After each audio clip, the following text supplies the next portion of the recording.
E agora eu vou começar a falar, aqui vou apresentar sobre o capítulo de livro, que ele tem o título de Baía de Guanabara, um ambiente em transformação.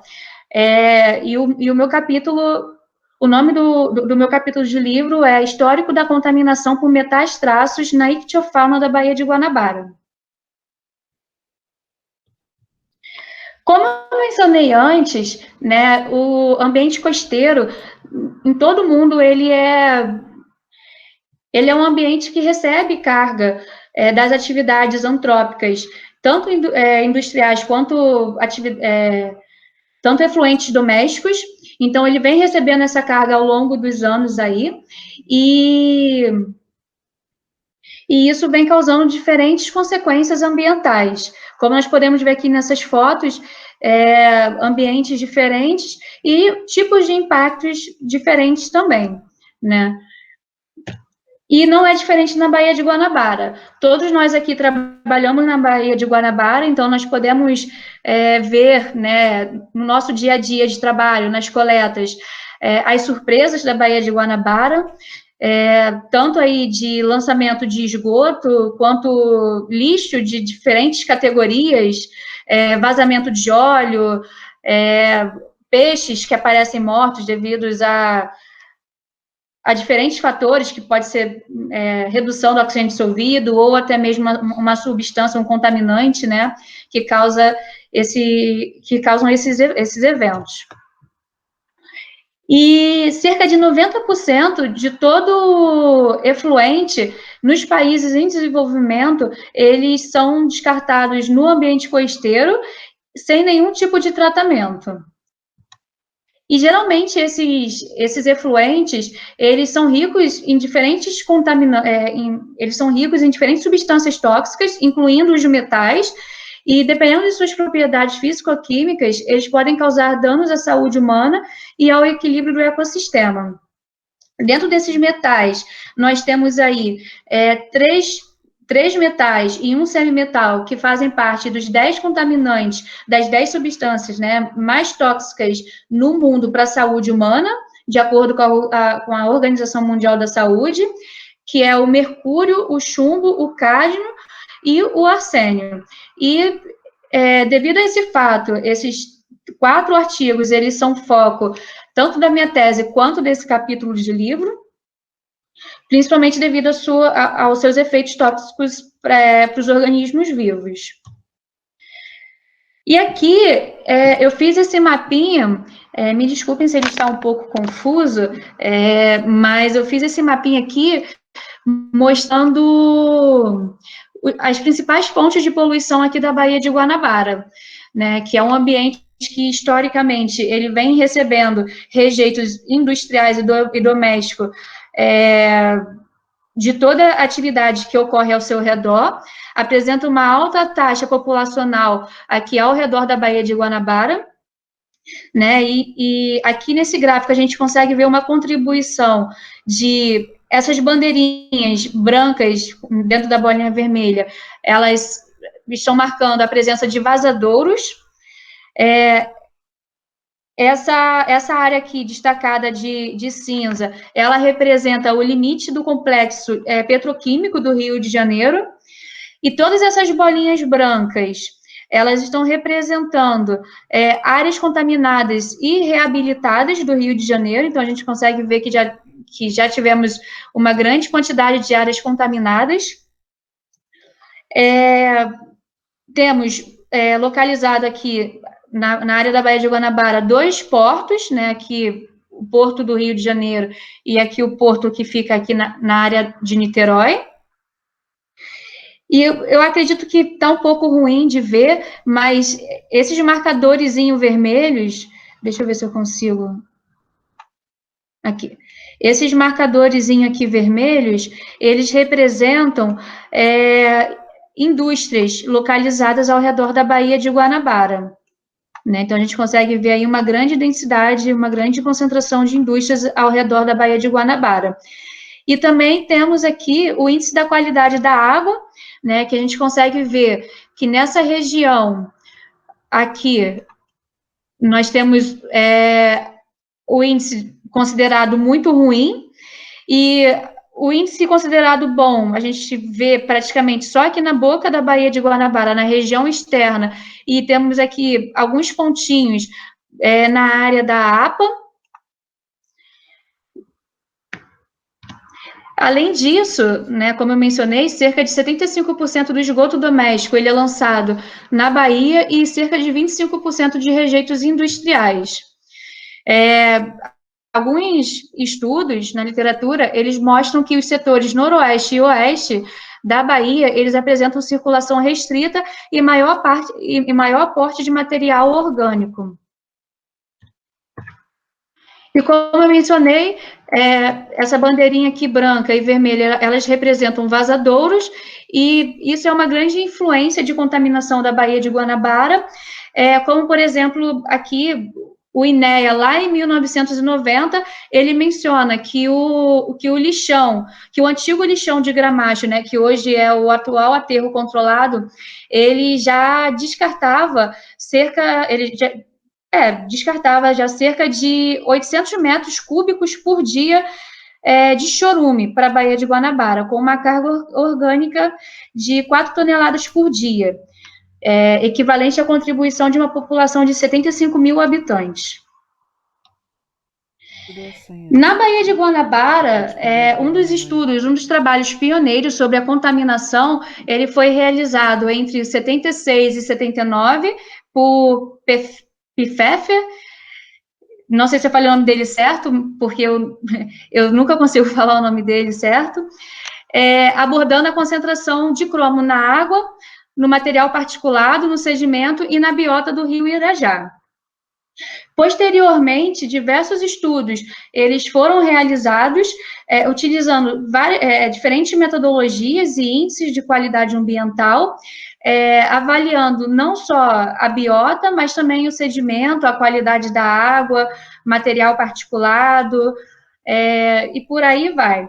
E um exemplo foi a dissertação de Campos, que observou, através da aplicação do Índice de Risco Ecológico Potencial, o IREP, que o elevado estado trófico da Bahia reduz o risco ecológico potencial da contaminação por metais. O que isso quer dizer? Por exemplo, a gente tem aí, muitas vezes a gente pode ter uma baía que recebe uma carga, como a Baía de Guanabara, uma grande carga de rejeitos industriais e domésticos, mas a gente vai ter uma biodisponibilidade desses contaminantes baixa para a biota. Isso devido ao seu estado trófico, que é um ambiente que apresenta uma alta carga orgânica. E isso ajuda a fazer com que esses contaminantes não fiquem biodisponíveis para a biota. Diferente de outras áreas, como, por exemplo, a Baía da Ribeira, que eu vou mencionar isso um pouco mais lá para frente, é uma área que não tem uma carga orgânica alta, que nem da Baía de Guanabara, e por mais que seja um ambiente não tão que seja um ambiente menos impactado do que a Baía de Guanabara, pode ser que a gente encontre concentrações maiores na Baía da Ribeira do que na Baía de Guanabara. E, contudo, né, Campos ele mostrou que, dentre os metais, o mercúrio e o cádmio, eles apresentam os maiores riscos para a biota. Em relação ao mercúrio, deve-se principalmente à atividade de uma indústria de cloro-soda, que é considerada um hotspot de contaminação de mercúrio, né, aqui na bacia de drenagem da Baía de Guanabara. E essa indústria, ela fica localizada no rio Acari. Esse rio deságua no rio Meriti, que, por sua vez, vai desaguar na Baía de Guanabara, levando toda essa carga de mercúrio, que é lançada por essa indústria, aqui para a Baía de Guanabara. Em 1995, Pinto ele encontrou valores de 0,03 até 37,18 miligramas por quilograma de mercúrio total nos sedimentos do estuário do rio Meriti, né? O rio Meriti aqui. Enquanto, em comparação, que a variação da concentração de mercúrio que ele encontrou nos sedimentos do manguezal de Guapimirim, que fica nessa região aqui, né, e é uma área de proteção ambiental, ele encontrou uma variação da concentração bem menor, de 0,12 a 0,22 miligramas por quilograma. E vale ressaltar que essa concentração máxima encontrada aqui no estuário do rio Meriti, ela ultrapassa aí de 75 vezes a mais do limite máximo de valor de prevenção da CONAMA 420/2009. Como eu mencionei antes, né, a Baía de Guanabara, ela é uma baía que apresenta uma alta carga orgânica, tem uma grande porcentagem de material orgânico, e aqui nós podemos ver que o Wasserman e colaboradores, em 2000, eles observaram que o mercúrio ele está predominantemente ligado a esse material orgânico, tanto no material orgânico quanto com os sulfetos na camada mais superficial dos sedimentos. O que isso quer dizer? É que o mercúrio, quando ele se liga a esse material orgânico e aos sulfetos, ele tende a ficar menos biodisponível na água, na coluna d'água para a biota, e vai ficar retido no sedimento. Isso daí pode ser uma das explicações, né, do fato de a gente encontrar concentrações baixas de mercúrio nos peixes da Baía de Guanabara. Né? Dificilmente a gente encontra concentrações ultrapassando o limite máximo da legislação. Da mesma forma, Monte, em 2017, ela mencionou que, no seu trabalho que altas concentrações do sedimento do rio Meriti já é esperado encontrar essas altas concentrações de mercúrio, né? Principalmente pelo fato de ser uma área rica em carga orgânica, então é comum a gente encontrar ali no sedimento uma concentração elevada de mercúrio.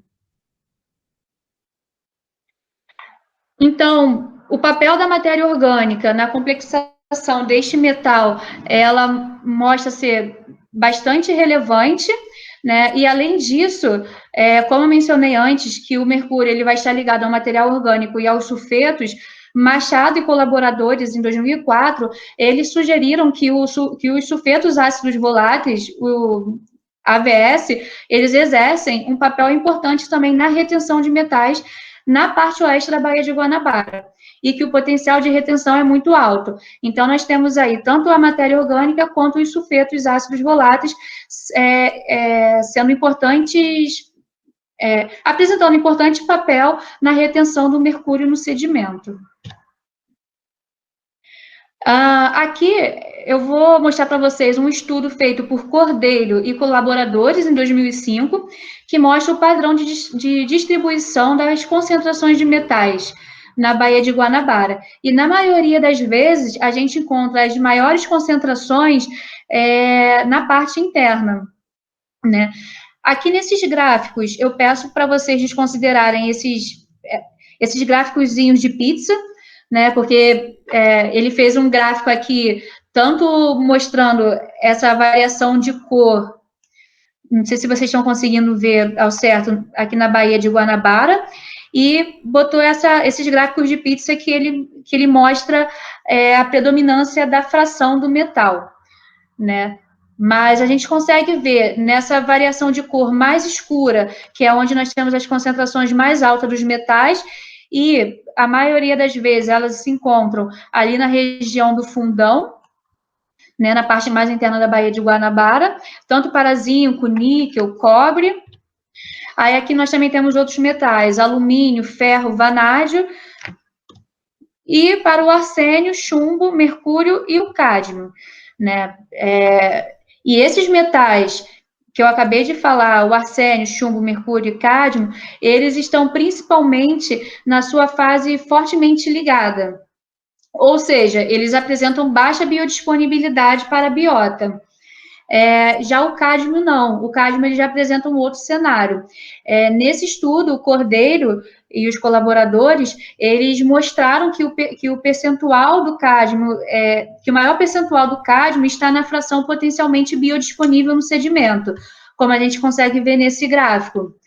F1 representa a fração que está ligada ao sedimento, F2 representa a fração que está ligada aos óxidos de manganês e ferro, e F3 representa a fração que está ligada à matéria orgânica.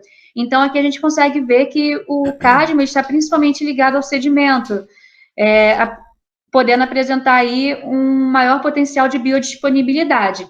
E isso daí eu observei na minha dissertação de mestrado, que nós encontramos uma concentração de cádmio bem próxima ou no limite máximo da CONAMA, em todas as espécies de peixe que nós estudamos. Sabendo desse histórico da contaminação da Baía de Guanabara, aí fica a dúvida. O quanto essa contaminação está afetando a biota local e aqueles que usam os recursos provenientes dessa baía. Então, o estudo, né, a gente compreender como que a biota local está sendo afetada, vem se tornando cada vez mais importante, principalmente devido ao aumento do consumo de peixes, né? Nós temos aqui, na Bahia, aqui no Rio de Janeiro, aproximadamente 23 quilos por habitante por ano, e isso daí, não só aqui no Rio de Janeiro, como no mundo todo, vem aumentando os estudos e também realizando outras metodologias, sem ser só determinar a concentração do metal no músculo dos peixes, para poder compreender o risco, né, o risco proveniente do consumo humano. Então, através do biomonitoramento, a gente consegue avaliar quais são as substâncias tóxicas que estão biodisponíveis no meio e que são capazes de sofrer bioacumulação nos diferentes tecidos dos organismos aquáticos. Mas o que seriam os bioindicadores, né? Os bioindicadores são organismos, são espécies que elas precisam possuir sensibilidade ou uma certa tolerância às alterações ambientais, principalmente derivadas das atividades antrópicas, e através disso a gente consegue pegar essas espécies que são sensíveis, essas espécies que apresentam essa tolerância, a gente vai conseguir identificar e especificar diferentes tipos de impactos, né?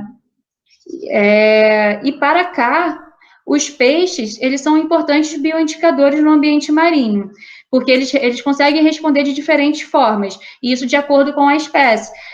Tanto que na minha tese a gente consegue ver aí que os parâmetros hematológicos, por exemplo, eles variam de espécie para espécie, e isso aí comprova, isso aí mostra para a gente que os peixes, eles respondem de formas diferentes à contaminação, de acordo com a espécie, o que faz deles um bom bioindicador, né? E, além disso, os peixes, eles também apresentam algumas das características que são consideradas importantes para um bom bioindicador, que é possuir resistência a meios contaminados, ter uma abundância significativa e passar a maior parte de sua vida no local de estudo. Essa terceira característica, que é passar a maior parte da sua vida no local de estudo, quando a gente trabalha com peixe, é uma característica muito importante da gente observar, porém, porque existem peixes que são migratórios, né? Então, dificilmente ele vai ficar ali naquele lugar. Ele vai estar sempre migrando de um lugar para o outro. Então, é importante que a gente escolha algum peixe que tenha um hábito mais sedentário, que isso vai conseguir trazer para a gente melhores respostas em relação à contaminação do local. Aqui nós temos algumas das espécies mais estudadas na Baía de Guanabara, em relação ao biomonitoramento. Dentre eles, nós temos as duas espécies que fazem parte da minha tese de doutorado, que é o bagre e a curvina. E, através do biomonitoramento, a gente consegue verificar a ocorrência de diferentes processos relacionados aos metais traços dentro do organismo da biota. Por exemplo, quando uma espécie, né, um organismo, ele ingere ali uma quantidade X de uma determinada substância, a tendência é que o próprio organismo dele transforme essas substâncias em compostos hidrossolúveis, né, vai fazer uma biotransformação, permitindo que essas substâncias sejam facilmente excretadas através da urina do corpo, o que vai diminuir a toxicidade para essa espécie. Porém, não são todas as substâncias que conseguem sofrer esse processo de biotransformação, e essas que não conseguem sofrer esse processo, elas acabam sendo bioacumuladas no organismo. E, além disso, também pode ocorrer o processo de biomagnificação trófica, né? Aqui, eu botei um exemplo da bioacumulação. O que seria bioacumulação? A bioacumulação é quando a gente tem o aumento da concentração de uma substância X. Vamos dar aqui o exemplo do mercúrio, né? A gente tem aí o acúmulo do mercúrio conforme aumenta o tempo de exposição da espécie, né? Então, quanto mais tempo aquela espécie fica naquele ambiente contaminado, maior vai ser a acumulação dessa substância. Porém, independente da concentração que a gente encontra nas espécies, na biota, isso não vai estar representando a quantidade que a gente... a concentração que a gente pode encontrar no ambiente, né? Porque a gente pode encontrar uma concentração X na biota e no meio a gente vai encontrar uma concentração diferente. Isso ocorre devido à biodisponibilidade do metal, porque o ambiente ele pode ter altas concentrações do contaminante, porém esse contaminante ele não vai estar biodisponível para a biota, o que vai fazer com que ela tenha baixa concentração, como é aquele exemplo que eu dei anteriormente do mercúrio na Baía de Guanabara, nos peixes.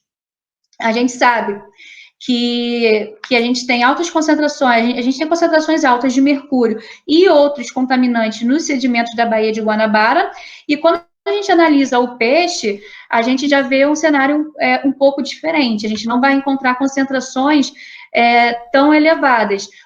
Normalmente, todas essas concentrações elas estão abaixo do limite máximo da CONAMA.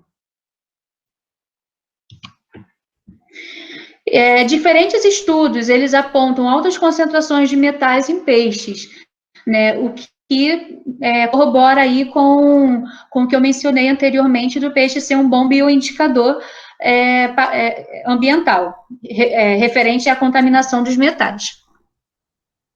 Entretanto, a acumulação dos metais traços nos organismos pode depender de diversos fatores, como localização, sexo, comportamento alimentar, nível trófico, idade, tamanho. No caso dos peixes, o tamanho, ele acaba se referindo à idade do peixe, né? Além disso, nós temos aqui outros fatores, como a duração da exposição aos metais e a atividade de regulação homeostática dos peixes. E ainda, para Kering, outros fatores podem contribuir também para essa concentração dos metais, como a variação sazonal, oxigênio dissolvido, pH, temperatura e salinidade. Aqui eu coloquei, nessa primeira tabelinha aqui, um exemplo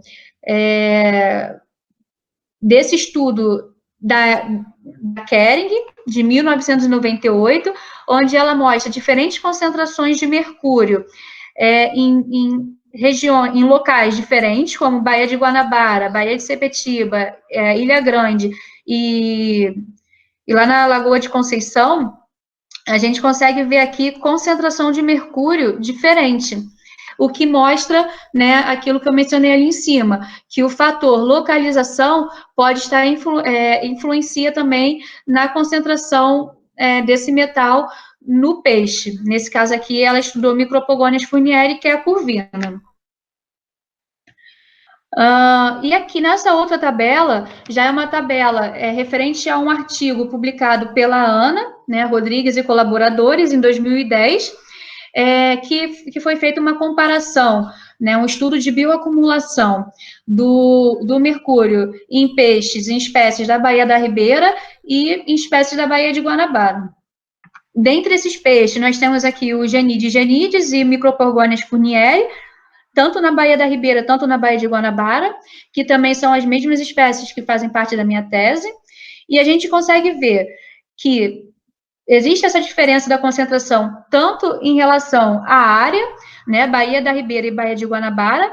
A gente vê aqui, por exemplo, o Micropogonia fournieri, na Baía da Ribeira, apresenta maior concentração do que na Baía de Guanabara.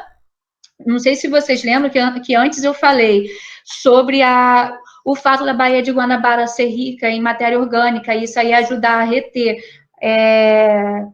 o mercúrio, não deixando ele biodisponível. Então, aqui a gente consegue ver isso, que a Baía da Ribeira, que é teoricamente um ambiente menos impactado, o peixe ele apresenta maiores concentrações. Mas aí já entra um outro fator, que a gente consegue observar aqui, que pode influenciar na concentração do mercúrio. Além da área, nós temos o fator tamanho, né? Como eu mencionei aqui anteriormente, o tamanho pode influenciar, que no caso o peixe representa a idade. A curvina na Baía da Ribeira apresenta um maior comprimento em relação ao da Baía de Guanabara. Isso aí indica que esses peixes, né, essa curvina da Baía da Ribeira, eles são peixes mais velhos, comparado ao da Baía de Guanabara, o que faz com que ele tenha um maior tempo de exposição a esse contaminante no meio, o que também pode ser uma explicação dessa maior concentração quando comparado ao da Baía de Guanabara. E na ecologia, a gente sabe que ocorre várias interações entre os diferentes níveis tróficos de uma teia alimentar, como, por exemplo, troca de energia de moléculas e íons. Então, eu já falei ali antes, né, sobre a bioacumulação, o que seria a bioacumulação, e agora eu vou falar sobre a biomagnificação. A biomagnificação né, calma aí, deixa eu pensar aqui uma forma boa de falar. A biomagnificação, ela é quando essa concentração do metal, ela vai ser encontrada menor nos níveis tróficos mais baixos, e essa concentração vai aumentando conforme a gente vai indo em direção ao topo da teia alimentar, da cadeia alimentar. Então, aqui a gente consegue ver, eu acredito que isso aqui, esse primeiro bichinho seja crio, né? Aí a gente vê que a concentração nele é mais baixa quando comparado com o urso polar, né? E o urso polar, ele já se encontra aí numa posição trófica mais elevada. Então, a tendência da biomagnificação é essa. O mercúrio, por exemplo, ele vai ser encontrado em uma concentração menor no crio e maior aqui no urso polar. E alguns trabalhos apontam a ocorrência do processo geoquímico de biomagnificação trófica. Aqui eu coloquei esse gráfico, que é um gráfico que faz parte do meu segundo artigo do mestrado, que vai ser sobre biomagnificação trófica. Ainda não está publicado, está sendo revisado esse artigo. Mas aqui nesse gráfico a gente consegue ver aqui no eixo Y, né, que é o fator de biomagnificação, a gente consegue ver que ocorre a biomagnificação trófica predominantemente do mercúrio, né, tanto do metilmercúrio quanto do mercúrio total, e de uma forma menor, né, aqui do arsênio. Eu não falei antes, mas só que esse gráfico, ele representa a ictiofauna, a comunidade da ictiofauna da praia do Forte do Rio Branco, na Baía de Guanabara.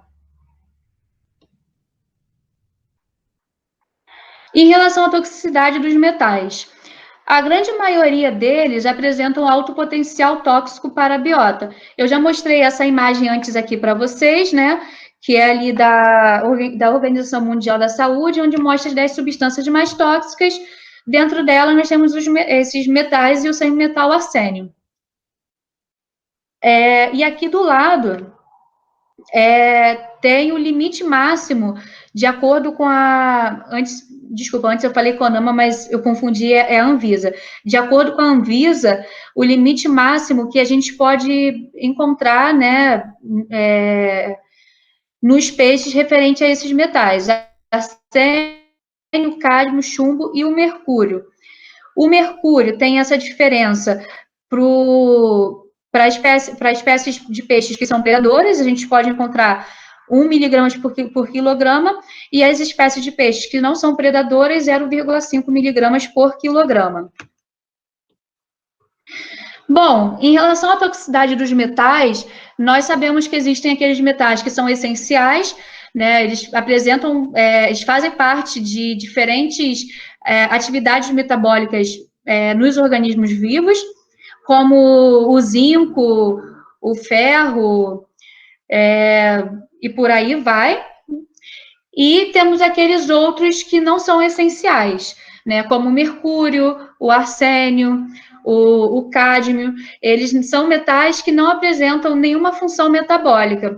Então, a sua presença no organismo da biota, no organismo do ser vivo, acaba apresentando uma determinada toxicidade de acordo com essa concentração, com o tempo de exposição também. E a especiação desses elementos, elas apresentam alta relevância na toxicidade do metal. Por exemplo, eu falei lá antes, né, do mercúrio e do metilmercúrio. Nós temos o mercúrio inorgânico e temos o mercúrio orgânico, que é o metilmercúrio. O mercúrio orgânico, ele vai apresentar uma maior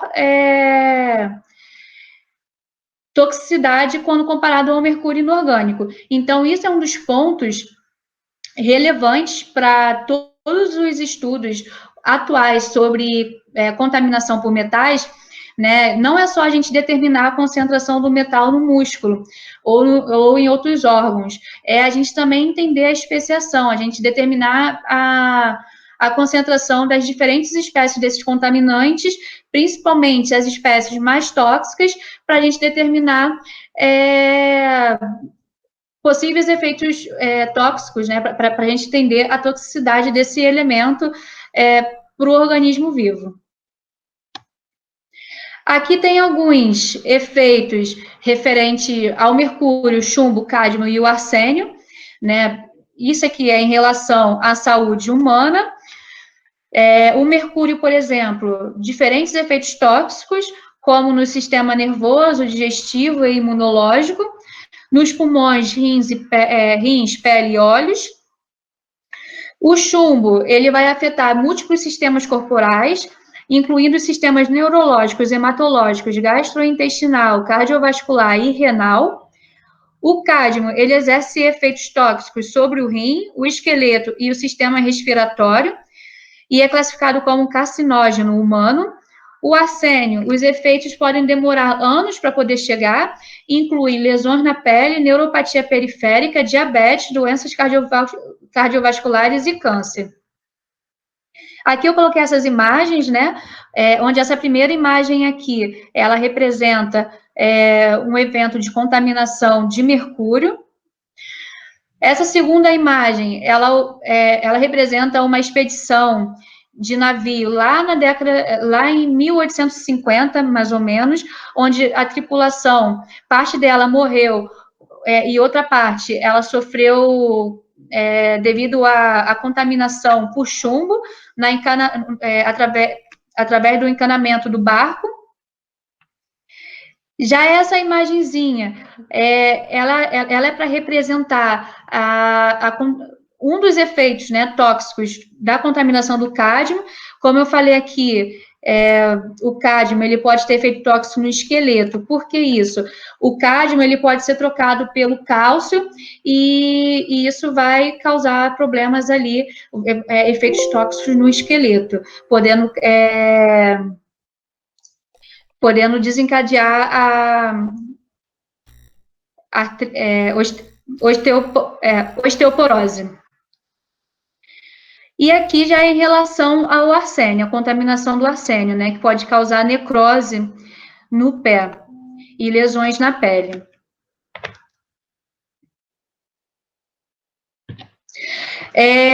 Mercúrio na Baía. Aqui eu estou dando só um exemplo sobre a contaminação de mercúrio na Baía de Minamata, na década de 30. Nós tivemos esse grande desastre, onde várias pessoas sofreram devido ao lançamento de rejeitos de uma indústria de cloro-soda na Bahia, né, que descartou entre 200 a 600 toneladas de mercúrio. Aqui já é um exemplo de contaminação do arsênio em Bangladesh, onde o governo furou milhões de poços para poder proporcionar água à população, só que não realizaram nenhum tipo de estudo, e essa água estava contaminada com arsênio, o que acabou sendo considerado o caso de envenenamento em massa de população mais importante da história. E um outro caso que é importante também é a contaminação de chumbo no Brasil, na cidade de Santo Amaro, na Bahia, que é considerada a maior contaminação de chumbo do mundo. Né? Aqui nós tivemos essa companhia brasileira de chumbo, a Cobrac, que durante 3 décadas despejou 490 mil toneladas de rejeitos contaminados de metais perigosos, dentre eles chumbo, cádmio e mercúrio. E, além de apresentar efeito tóxico para o ser humano, também esses metais também apresentam um efeito tóxico para a biota, como, por exemplo, o peixe. Nesse estudo aqui, relacionado ao mercúrio, a gente consegue ver que Casper, colaborador, mencionaram em seu trabalho alguns dos efeitos toxicológicos do mercúrio em peixes, sendo eles danos cerebrais, letargia, diminuição da capacidade predatória, diminuição dos reflexos, danos nas brânquias e deficiência reprodutiva. Nesse estudo, né, que menciona aqui, dessa imagenzinha, ele foi citado nesse estudo do Casper, e ele fala que após a adição de mercúrio na água, os peixes morreram 9 horas depois, antes do tempo previsto para poder sacrificar esses peixes devido ao experimento, com concentração média de 0,69 miligramas por quilograma. Além disso, na minha dissertação de mestrado, nós também vimos que quanto maior a concentração, nós vimos correlações positivas, né? Que quanto maior a concentração de metilmercúrio e mercúrio total, maior é o índice hepatossomático, né? Ou seja, isso aí pode estar indicando um aumento do fígado do peixe, né, ali um quadro de inflamação, que vai aumentar o tamanho do fígado devido a essa contaminação do mercúrio. E de forma oposta, nós vimos uma correlação negativa em relação ao metilmercúrio e o mercúrio total com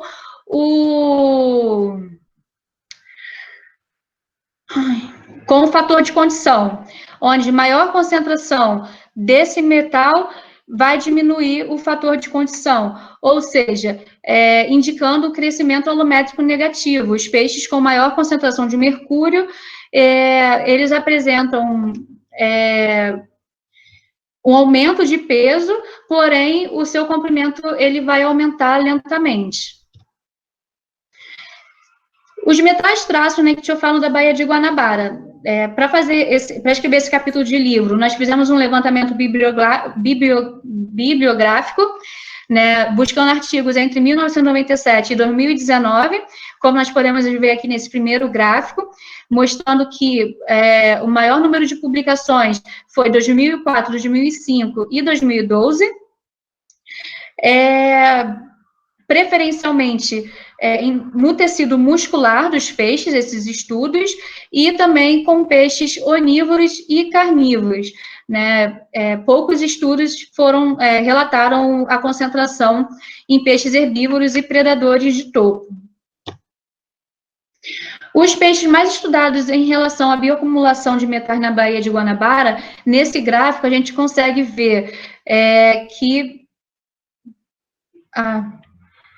Aqui nesse gráfico a gente consegue ver que o principal peixe é a corvina, Micropogones furnieri, seguido do mugio lisa, né, e do Genides genides, assim como o Lepturus. Do total de 25 trabalhos publicados encontrados sobre bioacumulação de metais tóxicos em peixes da Baía de Guanabara, a maioria era sobre mercúrio, cerca de 73%. E pouquíssimos trabalhos descreveram a concentração em tecidos para outros metais, como, por exemplo, o cádmio, chumbo e o arsênio. né? E cerca de 40% dos trabalhos sobre o mercúrio incluíram as determinações do metilmercúrio nas mesmas amostras. Aqui eu mostro essas tabelas, onde nós temos a concentração mínima dos metais e a concentração máxima encontrada, indicando a espécie e o autor. Aqui a gente consegue ver, nessa tabela aqui, relacionada ao músculo, que predominantemente as menores concentrações foram encontradas na espécie Mugil lisa, que é uma espécie considerada herbívora, com baixo nível trófico, né? Enquanto as maiores espécies, quer dizer, enquanto as maiores concentrações, nós encontramos na espécie, predominantemente aqui, entre a espécie Centropomus undecimalis e no Micropogonias fournieri, que já são espécies com nível trófico mais elevado. Aqui nós temos também a concentração mínima no fígado dos metais e a concentração máxima, também indicando a espécie e o autor. Da mesma forma que ocorreu para o músculo, ocorre também aqui para o fígado. Concentrações menores, predominantemente no Mugil lisa, e maiores, né, no Micropogonias fournieri, com nível trófico maior. E nós tivemos apenas esses dois estudos aqui, relacionando, indicando a concentração tanto nos rins quanto nas brânquias. Então, a partir desses dados levantados nessa revisão bibliográfica, nós podemos construir um início da linha temporal para as concentrações de mercúrio total no músculo. E nós temos aqui a concentração, né, a variação da concentração do mercúrio no músculo da Micropogonia fournieri, apresentando esse pico aqui entre 2004 e 2005 e depois entre 2007 e 2008. E aqui foi uma normalização que nós fizemos em relação da concentração do mercúrio com o comprimento total.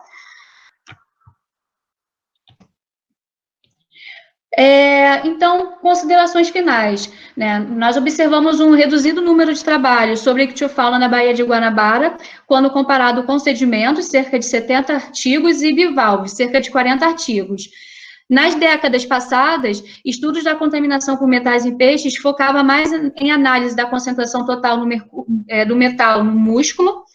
Atualmente, observamos novas técnicas e metodologias sendo usadas, além da análise de especiação dos metais. E, devido ao aumento exponencial do impacto antrópico, hoje se torna essencial criar modelos que façam projeções das concentrações dos contaminantes, tanto no meio abiótico quanto no meio biótico, pois assim é possível tomar medidas preventivas e criar legislações que evitem um cenário crítico no meio ambiente para a saúde humana. Aqui eu botei esse exemplo desse artigo que nós publicamos no meu mestrado, referente a novas metodologias usadas, né, que é um estudo de bioacumulação de cinética. E é isso, obrigada.